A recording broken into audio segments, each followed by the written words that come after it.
licensing, when you consider your licensing costs, it's in many ways a function of your strategy. So Yeah. what is your goal? What are your digital ambitions as an organization? And so you want to think about your total cost of ownership. And are you picking a platform for the next 2 years or for the next 10?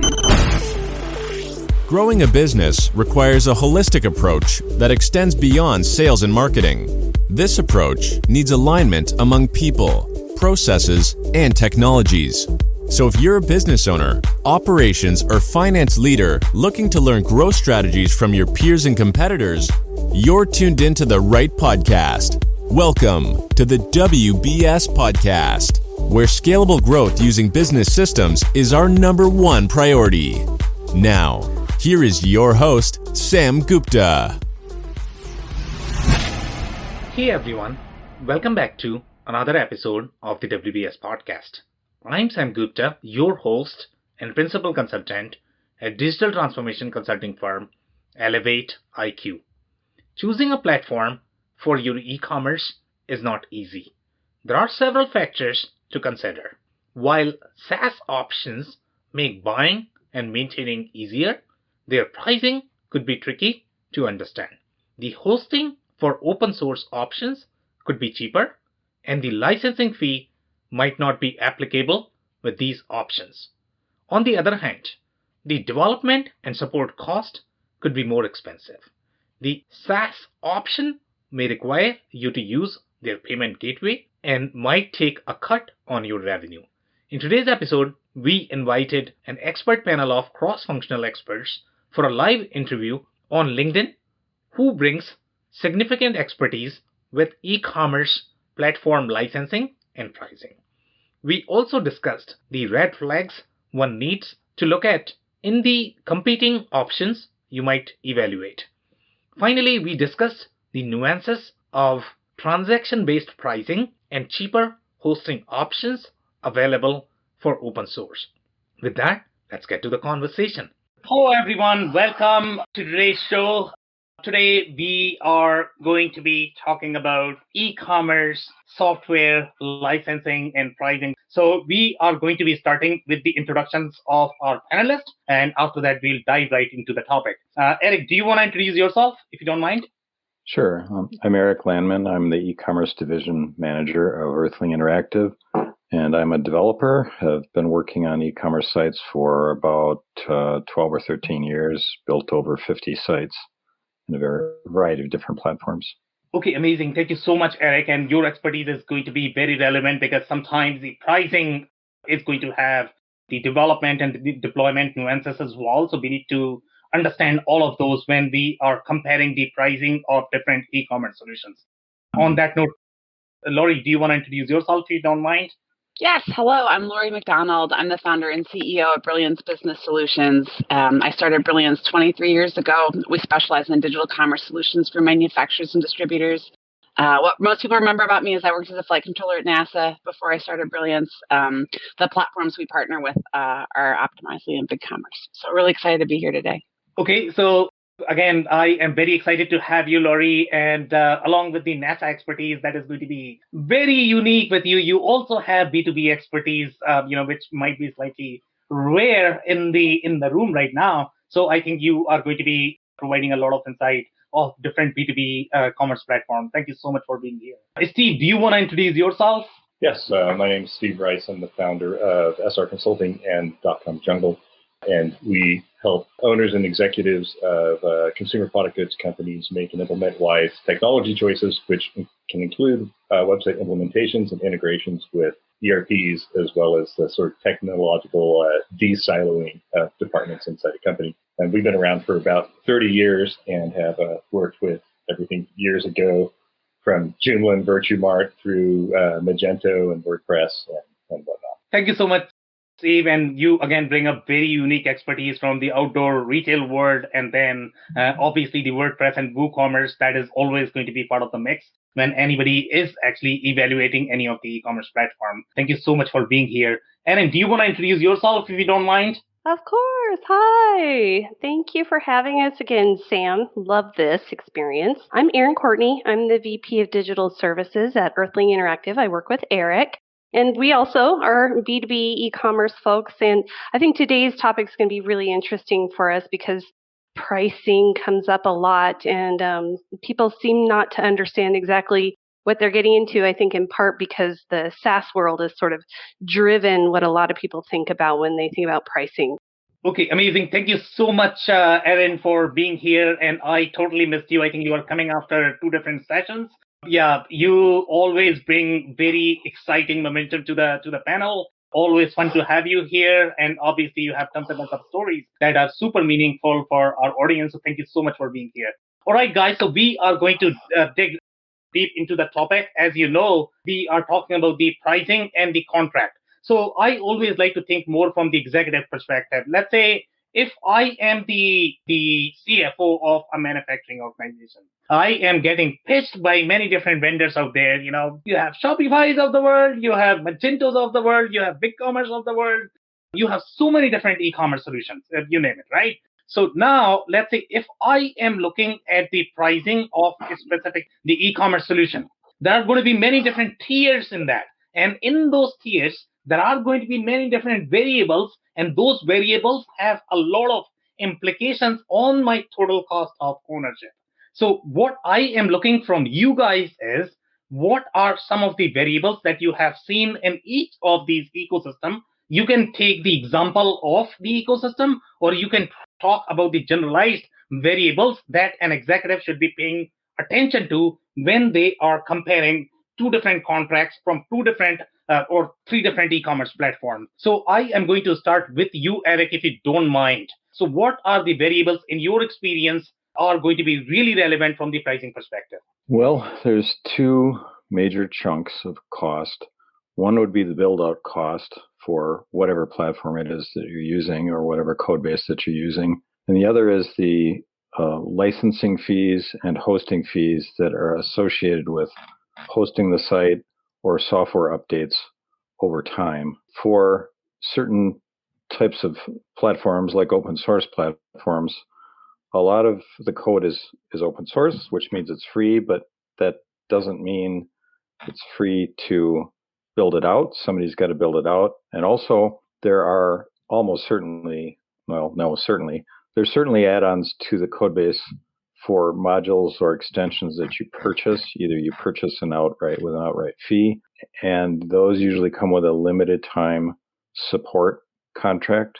So if you want to update those extensions, you usually have to re-up on the support contract to get ongoing support or updates for those open source code base pieces.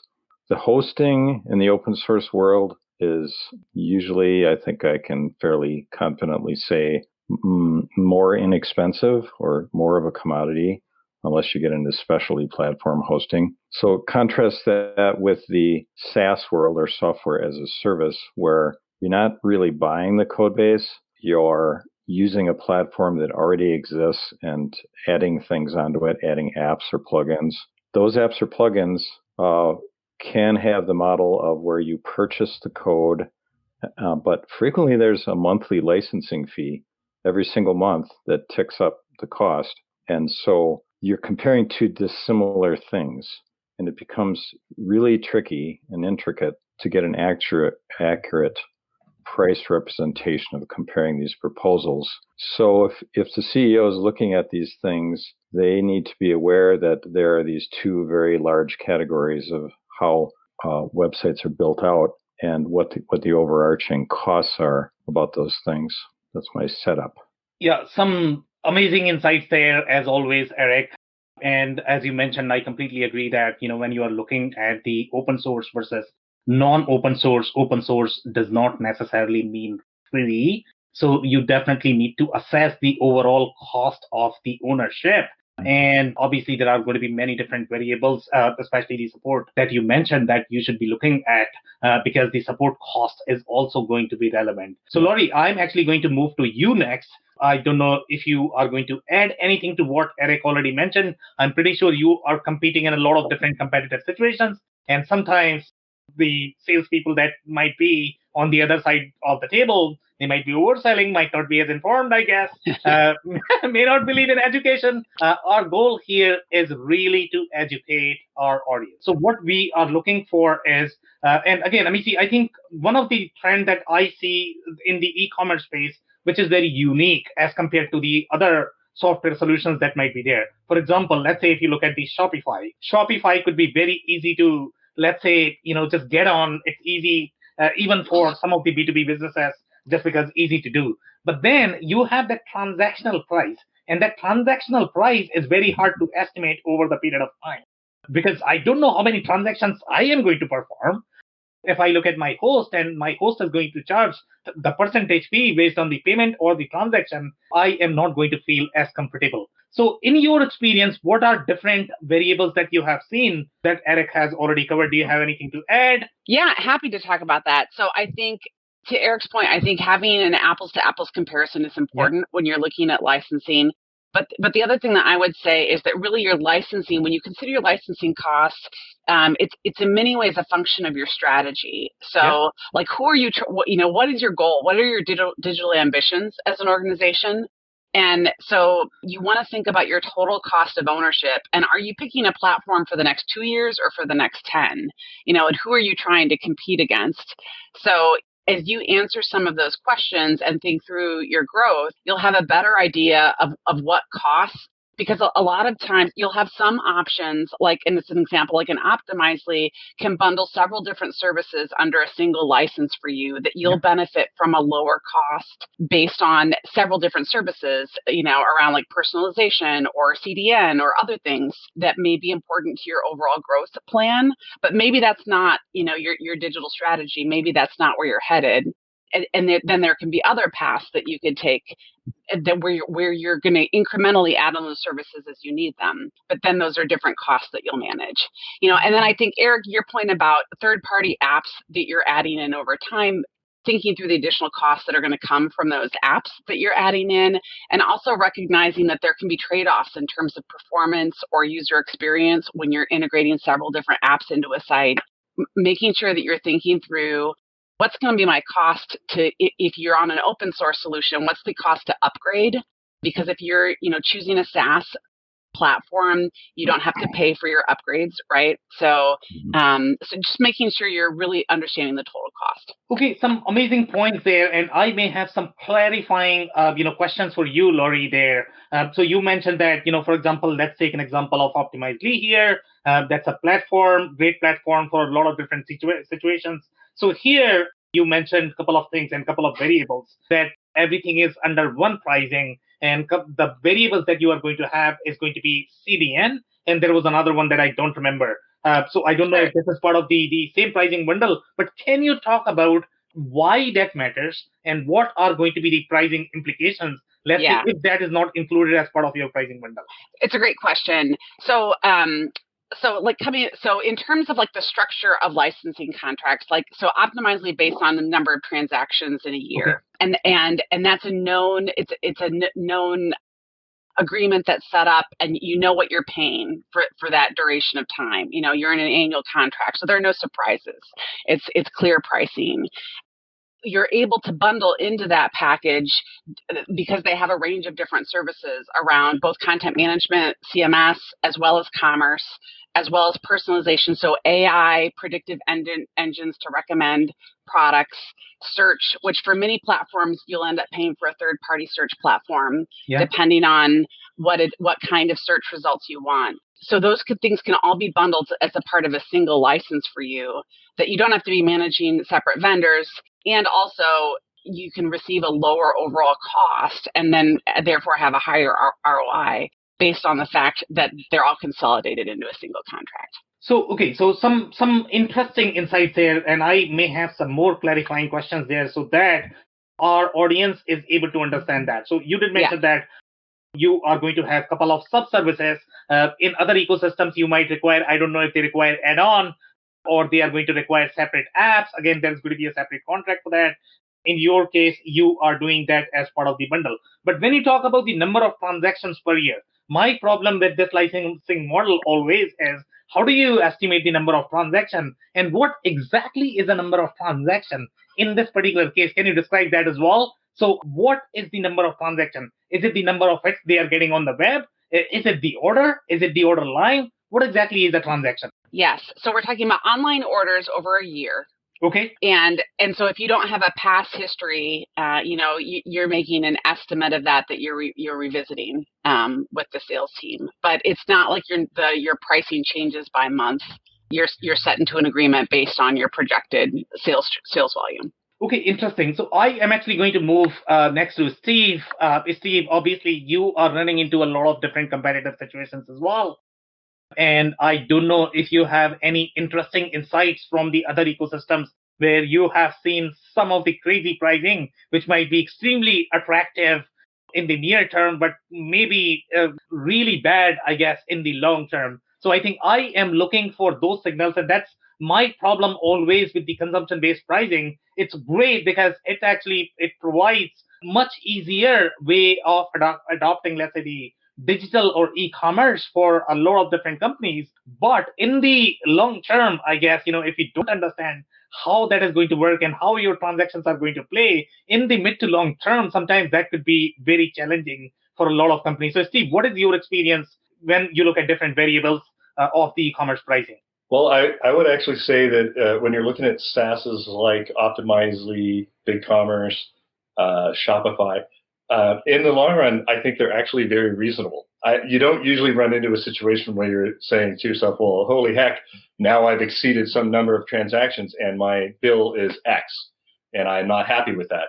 Certainly you've seen that happen inside email systems where people are all of a sudden surprised that they got a $3,000 bill from, I don't know, Constant Contact or something like that. I don't think that happens that often in these other SaaSes like we're talking about. And I think as an executive, I think that when we're talking about pricing, I don't think that we can divorce the cost of development and the cost of maintenance and using in terms of your payroll. Because there are some systems that are really easy to use and some that are difficult. And there are some systems that are correct for some businesses and not for others.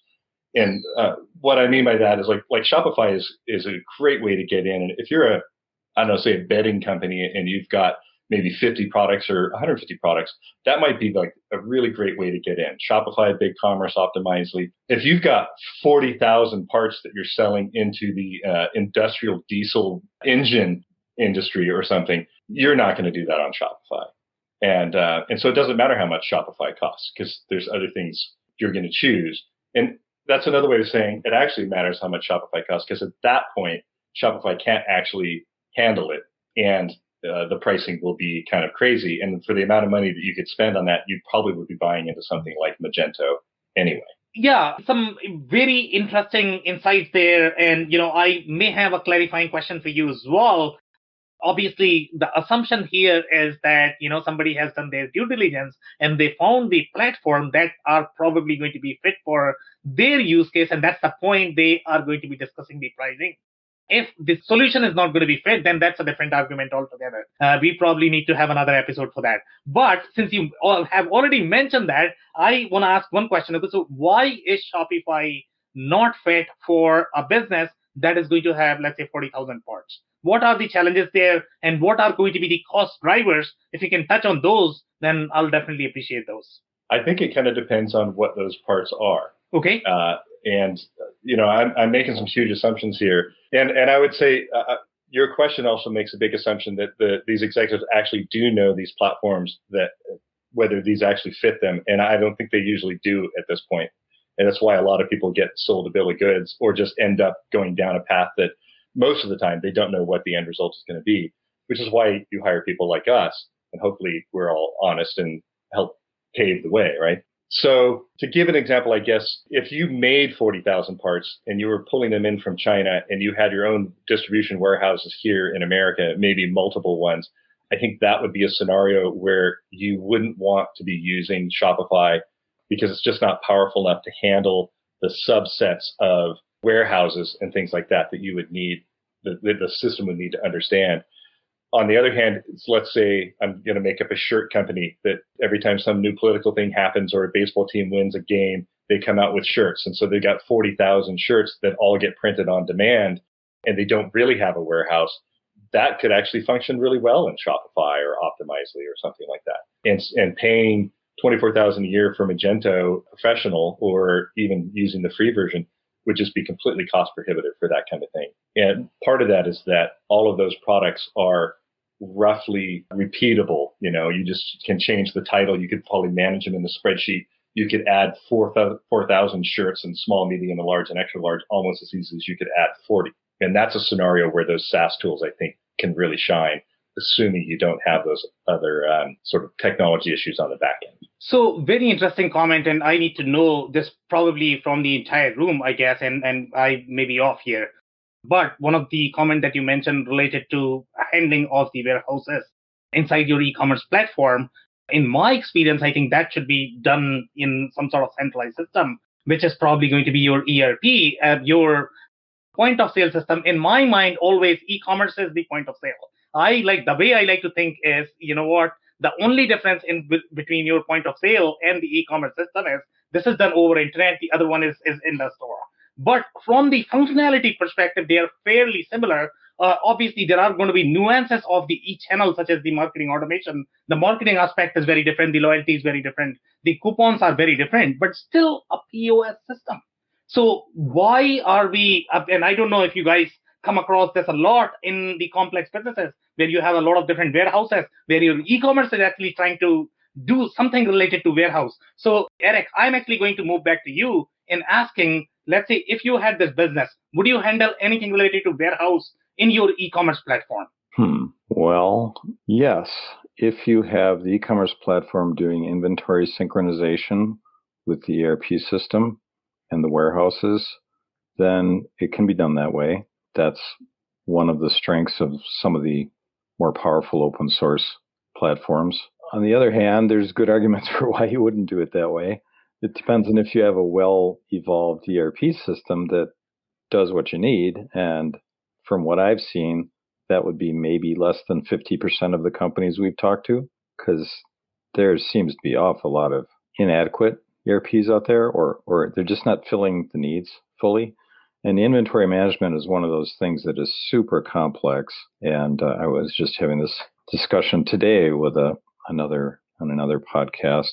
It's just what consists of a product in an ERP system is not necessarily the same thing as a product on the e-commerce site. They can be two different things. And so if you want to hear about that, listen to Talk Commerce in a couple of weeks. But anyway, won't get into that. So that's one of the factors. I think Steve is right on the money there. There are other factors, though, why you wouldn't choose some platforms. Generally speaking, I think the complexity of products, as it increases, it tends to knock out some of the SaaS solutions, because you can have products with dependent options. If you select this option, then that option. And that's really common in the business B2B world or manufacturing world. It's not just a widget and it's green, yellow, and blue. No, a trained monkey could do that stuff. This is way more complex than that. So that's another factor. Some interesting insights there. No, I really enjoyed those. I don't know, Missy, I'm actually going to move to Laurie about this experience. Obviously, Eric is talking about a lot of things from the, when you are, let's say, if you are, and this could happen in your POS scenario as well, right? So in case of POS, you need to look up into different warehouse to be able to find, let's say, if the product is not available here, is that going to be available somewhere else? So you need to have that insight into the other warehouses. That makes sense. If your store is going to be just, allocated to one warehouse and you don't necessarily have the insight from the other warehouse, obviously you are going to run into that challenge. So I don't know if Shopify is going to be limited there. I know you have a lot of things to say from the Shopify perspective. Again, Shopify is a very beginning platform. It's designed for a purpose. It's not going to be fit in every single situation. So sure. Your insight? Yeah, well, commenting on a few things that we've talked about. I mean, one, in terms of, Sam, you were asking questions around what functionality do you build into your e-commerce site versus, your ERP? And I think it ties into many things we've hit on here, which is sometimes the people in organizations know they need functionality, but they're not actually certain what system to build it in. Yeah. Like sometimes it happens that whatever vendor they're most comfortable with, they try and build it there. Or maybe they've got an old legacy ERP, so they build it in their e-commerce system, even though it really belongs in their ERP. I've certainly seen that. In terms of some of the things we were talking about, Steve, I really agree with the comments you made about, you've got a manufacturer that's got 40,000 parts. They likely aren't going to build that on Shopify. And Sam, you had asked about like why, and it hits on something, Eric, you were saying too, around like product complexity. I think that oftentimes that's what I see is that the product complexity in terms of like multiple variants per product or dependencies of choices for products and ordering can be something that Shopify doesn't have the capabilities to support or isn't built to support that. Actually, BigCommerce has more capability around that than Shopify does in terms of complexity of product, and yet also potentially doesn't have all of the capabilities that you would want if you want something really custom, that you can customize your back-end admin and your front end really significantly. So, Steve, I know you mentioned Magento, which is a platform that is obviously extremely customizable. Optimizely also has a product that's very customizable as well. It's actually a platform as service versus software service. So, and so I know, Sam, you started off this conversation saying, like, let's stick to talking about licensing. We're not talking about development. But to Steve's point, like and Eric, I think everybody's point, like they're interrelated conversations because it's the understanding your entire cost and understanding your requirements is going to help you. You don't want to if you pick a platform that won't meet your requirements, you're going to spend a bunch of money and at the end of it find out you need a new platform. So that's no good. Yeah, no, completely agree with everything that you said. And obviously the fit is extremely important. If the platform is not going to be fit, even if the costs are not, high, I will be surprised if that is going to really work, to be honest. That is the first question. And that is the question that a lot of you are bringing in.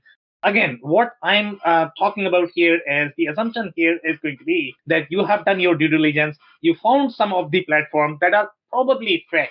Okay, maybe there are some nuances, but let's say out of 10, you found 3 that are really fit for the business. For example, let's say if you're a B2C business, you found 2 or 3 different platforms that are really good for B2C. And then if you're B2B, you found 2 or 3. So I am actually going to move to Erin because Erin has not spoken and we are already at 30 minutes point. We want to make sure that everybody is able to speak at least something. And Erin, I know that you are competing a lot. You review a lot more contract than anybody else in the room. I don't know, how many you are winning, how many you are losing, but both are going to have the equal amount of learning. In each deal, you are competing with at least 3 or 5 different e-commerce platforms. So what are some of the insights or the stories that you might be able to tell from your listeners that was sort of new for you? Again, stick to the pricing conversation. Yeah, actually, it kind of came up right away. Lori made mention of bundling. And what was interesting there is she was talking about if you know what you want for the long term, you've really thought about what you want, you can save money. So that actually applies to the whole process. In other words, doing some intensive planning, some intensive discovery, and what we call at Earthling strategy and evaluation is what will get you closer to saving money. And so that's something I'd like to have the rest of the panelists talk about, like how much does it advantage a client or a business to have really sat down and thought about what they want for year 1, year 3, and then, ongoing. And how does that save them money? Now, we've talked about bundling, but some other examples of how really good preparation can save you money. I'd like to turn that over to the panel. And I begin with Lori because she kind of already addressed it a bit. Yeah, I think it's a great question. So I think knowing that, so many times we're working with manufacturers and distributors who have been in business for 50 or 100 years and are just starting to sell online, right? So for them to think through, like over time, how much of our business do we expect to be coming in via digital? And who are we competing against in this space? And are we trying to be a digital leader? And if you can answer some of those questions, it'll start to drive what things you need to be planning on having, how many transactions are going to be coming through your site over the next 5, 10 years. And so, what we have seen is that having a plan around content management, around personalization, and around, having an infrastructure set up for growth are all important pieces combined with that digital commerce. And so those are the things that we often see people bundling together in some form. On the flip side, there are organizations who say, yes, we're going to want to be there someday, but initially we just want to get something up that is an MVP that we're going to scale over time, but we're not trying to boil the ocean right away, And so let's just really take a stepping stone approach to this. And so just understanding, like, what's your strategy? How quickly do you need to get where is what I think is important. Yeah, guys, some very interesting comments there, but I'm really looking for some of these stories. I don't know if anybody is going to have stories related to pricing. Steve, I'm actually going to come back to you. Do you have any stories of the evaluation that you have done? Again, I am making a huge assumption here that the platform is probably fed. I know that there are going to be variables that are going to be driving the cost, but I am really interested in the transactional pricing because that is going to have the huge impact overall on the commerce business, right? So from the Shopify perspective, okay, you are doing 79 per month or 100 per month. It looks easy, right?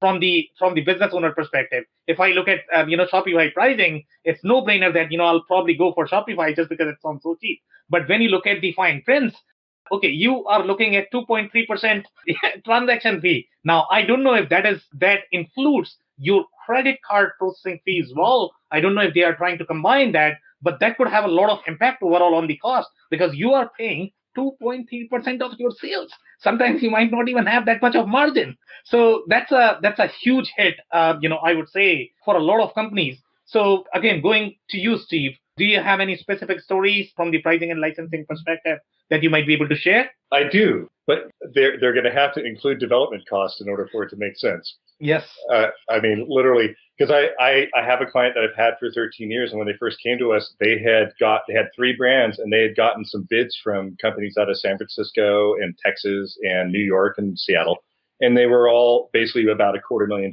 for these websites.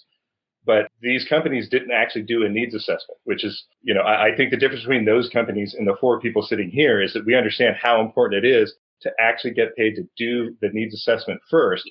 And even if that ends up going to another person who does work like us, because they can do that work better because that's what the customer needs. Amen. And that's what I was getting to earlier. Thank you, Steve. Yeah. Exactly. Yeah, and this also ties in, thanks, Aaron, to Lori's concept or bringing up of the MVP, which was brought up by Eric 2 weeks ago too. The story I'm telling you is those people, no one asked them what their needs actually were.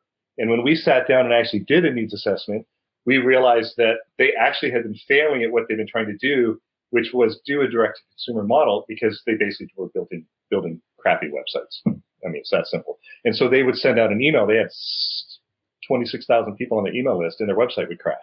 Now, granted, this was 2009, and you think that's a long time ago, but in 2009, websites shouldn't have crashed for that. That was 1999. And so once we did the needs assessment, we actually said, this is what you actually need, and this is what they say they're going to do for you. And none of those things lined up. So that those companies were basically out the window. So then they actually asked me, well, let's find the stuff that actually works. And at the time, Magento was kind of a baby, but was up and coming. And I think the main retail e-commerce system at the time, not main, but the one with the largest market share was Joomla Virtue Mart. Yeah. And I think it had like 37% market share in 2009 or 10. And when we compared it to Magento was the paid version of Magento, which at the time was $10,000 a year, had the stuff, but the free version didn't. And Joomla Virtue Mart was free, but had all those other little licensing fees, which were all minimal and probably added up to $2,000 a year. And the development costs inside Joomla were a lot less expensive. It's about 4 times more expensive to develop inside Magento than it is to develop inside then Joomla. But now I think WooCommerce and WordPress are about the same. And so we basically they ended up choosing us to build an MVP for them that could prove that their marketing department actually had a vision that could work. And 4 years, and with a long-term plan, we probably would be moving into Magento because we knew that the Magento paid version would have features that would be trickling into the free version. And when those did, that would become a viable option based on the needs assessment. And that's actually exactly what happened. 4 years later, we built them into Magento, and we ran Magento for 5 years. And interestingly, they then decided that social marketing was actually going to be an important part of their new 5-year plan. And before that, they said, we absolutely don't want to have anything to do with it. So all of a sudden, WordPress, WooCommerce became an important tool, at least a possible tool, where it wasn't in 2012 or 14. So they're actually in WooCommerce now because of the social capabilities. So, as far as pricing goes, once again, the MVP cheap thing to do, so to speak, was in Joomla in 2009. The right thing to do from a business perspective was to pay for what Magento could do, because it actually serviced the needs not only of their retail customers, but they had a huge back end and international customers who are companies like Home Depot and whatever Home Depot is in France also buying from them. So is that a good enough story for you? It's definitely a good enough story for me, but I am going to have clarifying questions. So one of the things that I'm actually going to ask is, okay, so you made a comment that Magento is actually going to be 4x development cost of the other platform. So clarify that. Why is that development more expensive than the other platforms? Are these developers more expensive? Does it take more time to develop in Magento? You need to clarify that and provide some substance there. Well, it's a little bit of both. I'm going to get esoteric here and say that Magento is a very elegant technological system, and it's very complicated. The core installation of the free version of Magento has over 400 tables in its database, and nobody cares about that. But in reference, WordPress WooCommerce has about 20. And the sophistication, I think there's 13,000 files in Magento in the core installation, and there's 1,300 or 22,000 in WordPress. So the sophistication of what Magento is capable of doing out of the box is very high, but it takes a lot more knowledge to know how to use it. That's why someone like Eric is an authorized Magento implementer. I don't know what the exact title is, but he's credentialed for that because it's very complicated. So part of that, if you're a doctor and you train more, you want to charge more. If you're going to be working in Magento, you've trained harder to work in Magento. You can accomplish much more in a certain way in Magento than you can in something like WordPress, but it's harder to work in. And so those people do charge more, and it sometimes takes longer. And because of that complexity, there's not as many people and or companies that are servicing Magento with third-party plugins. Whereas if you go to WordPress, which has been around since 2003, the complexity is lower. The barrier to entry for a programmer is lower. Consequently, you have thousands and thousands of plugins. And the flip side is some of them really suck, and they're really written poorly because there's not a standardization that Magento has. It's just what's true. Some very interesting insights there, and I really appreciate the insight about Magento having 400 tables. WooCommerce WordPress has 20, and if you look at ERP systems, they are probably going to have 10,000 to 20,000 tables. So I'm not sure if I should be charging 20x of what a WooCommerce developer is charging, but we'll probably keep that argument for some other time. But for now, okay, so you are making an argument that Magento is probably going to be slightly more complex overall, just because it's a slightly more complex system. But if I remember last time when I looked at the WooCommerce implementation, in the WooCommerce, they were using waterfree, and you made this comment as well related to different plugins that you are going to require. For the most part, overall WordPress ecosystem is fairly good. But then to be able to accomplish the same functionality that Magento is going to provide out of the box, and you are going to have far more control overall in your platform. In this particular case, in case of WooCommerce, you are probably going to require, 50, 60 plugins. I would think that, the same is going to be for Shopify as well. So here, is it fair to say that WooCommerce is going to require a lot more plugins, but you need to know about those plugins as well? It's not so just because you know WooCommerce, just because you know WordPress, that's not enough. Because here, if you compare apple to apple, then here you have to understand those 50 to 100 plugins, and you are not going to have any control over them because it's actually built by somebody else, and you don't even have code for that. I'm going to agree 100%. And I think one of the answers I'd give by example is if you're in Magento and you have, say, a wholesale plugin that allows for certain types of pricing, yeah, and you're using that pricing, and you get another third-party plugin that maybe is like a front-end tool that has its own set of pricing, the chances are very high that those two plugins know about each other and will produce the same pricing based on the rules you've set up in each of them. And inside WooCommerce, the chances are pretty high that they don't talk to each other. And that's part of the difference is that in a certain way, you could say, I'm going to say, Magento is a little bit like Apple. They have a set of rules. You follow the rules. If you don't follow the rules, you don't get it in. And so the tools tend to work together better. but it also it's a lot harder to build something like that. And in WordPress, the only rule for something to work is that the person says it works and plugs it in. And it does get scanned for malware and things like that, and we double check things to make sure they don't have security holes in them. But like I said, the barrier to entry for a programmer to build something in WordPress is very, very low, and it doesn't have to care about anything else in the system. And you're right, so you might need 52 plugins, but you also might need someone like us or Lori and Aaron and Eric to go into WordPress and run the tests and go, yeah, these two things don't talk to each other, so we need to write a little script and there's some customizations. That might be worth it for some companies. It might be, and some other companies just might prefer the more expensive plug-and-play version of Magento. It's kind of why somebody might be more interested in NetSuite as a, even though it's going to cost $250,000 to get into, some executives are just kind of get blinders and are like, okay, $250,000 and they're going to take care of anything. Whew, I can walk away, right? Well, that's not true either. It doesn't know. I was going to say that I have seen it be exactly not that case. And so, again, it never is. Right. Yeah. But, you're promised that at the outset. So the sales cycle is a time where it's easy to get lured into this idea, right, that we're going to solve all your problems. I mean, that's the whole sales methodology of a lot of these large enterprise solutions. But when you're working with somebody like is represented here, it's your job as a client to ask those hard questions and to really put the pins in and understand and accept that there is no perfect solution. So we're coming up against that all the time, and clients that come to us and they're like, we thought this was going to work and now it doesn't, and we put all this money into it and now we don't have the budget to do what we need to do to get it to work the way that we had planned for it to work. And that's once again, where it's like buyer beware, but it's so hard in this environment. And I think that's what Sam's really addressing with trying to figure out pricing. If I had to take away from what I've heard from everyone today, it's really there is no apples to apples. The variables are just mind blowing.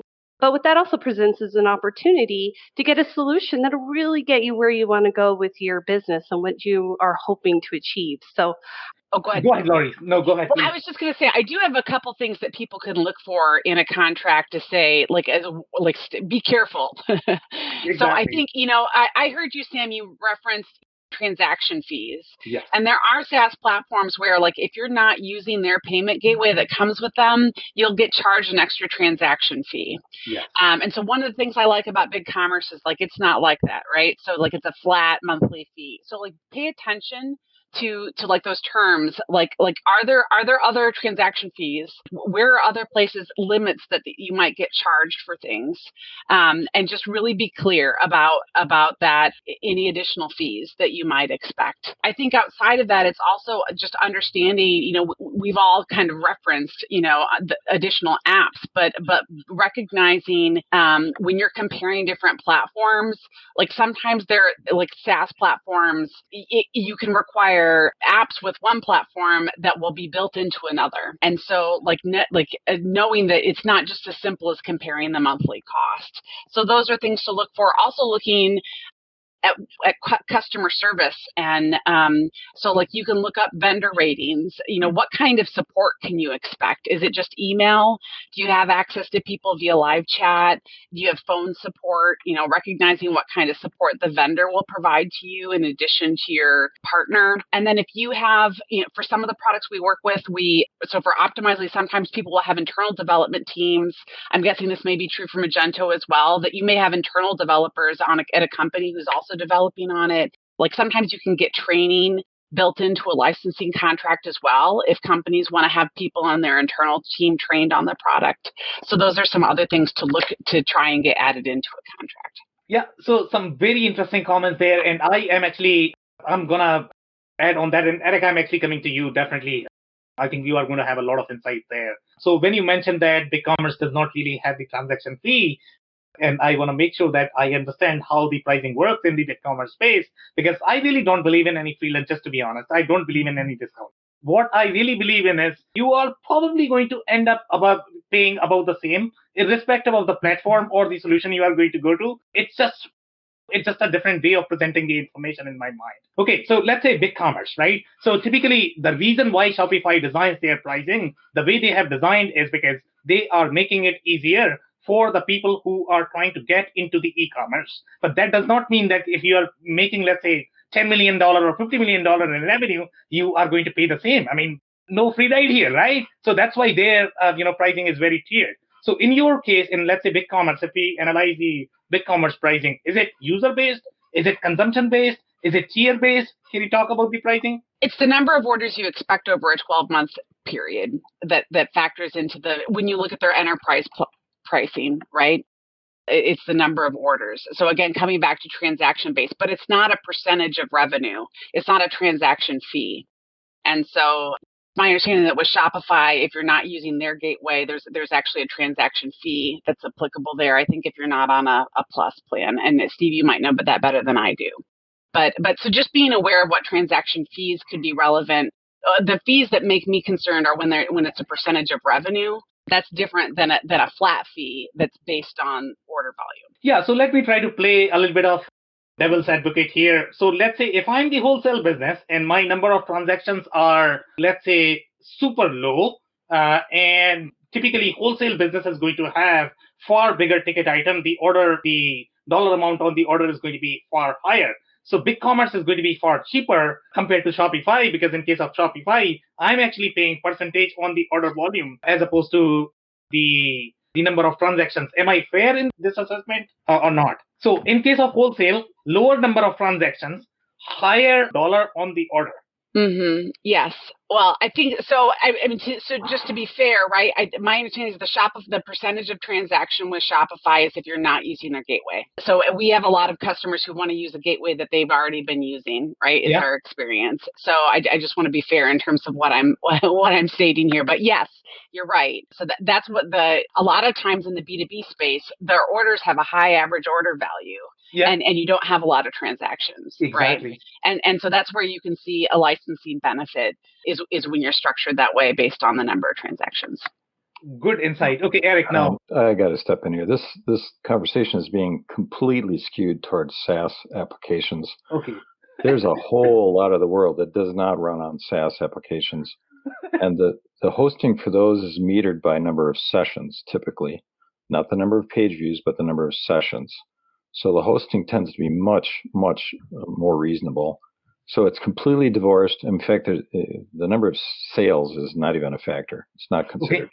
So that can mean if you get a tremendous amount of traffic, but not many sales, well, then you're at a bit of a disadvantage. But it can also mean if you get a reasonable amount of metered traffic and your average order value, your AOV is high, like for a B2B customer, if your order is $10,000 and you have 100 visitors a day to your site, that's going to be way cheaper to host something like that, because you would not have any sort of transaction fee except at a negotiated rate through a credit card gateway like AuthorizeNet. Work with them directly. There's no in-between person to take a chunk off your sales. So that is one of the factors that might argue in favor of an open source solution. So I just couldn't let that pass. The other thing I cannot let pass is the 4 times the cost comment that Steve, I think he threw that out there as bait for me. So I'm going to take the bait. I am charging 28, guys. I'm telling you. Magento, I'm just a very quick aside. It's really the key question here is, what is the correct platform or solution at the particular stage of business that a person is in? I'm right now building out a little shop in Shopify because that's the right tool for that particular business. I would never put them on something else like WooCommerce maybe WooCommerce, but even that's not great. Certainly not something like Magento, because that wouldn't be the right solution for this particular customer. So it's really about, to Lori's point exactly, and Steve mentioned this too, analyzing what the stage of business is and what their goals are and choosing the right solution for that particular time period. We have customers that have changed over time. There was somebody that we did a quote for that they thought it was too much money. So they went to build it out in Shopify. They didn't do their due diligence. Then they found out that their hosting fees and all their licensing fees wound up costing them over $2,000 a month. They just freaked out. They said, well, what? We didn't know this. I was like, well, okay, not our problem. So it's a question of choosing the right platform over the right life, I guess you could call it, lifespan of the site. So, Eric, obviously, I'm going to have some clarifying questions for you as well. Obviously.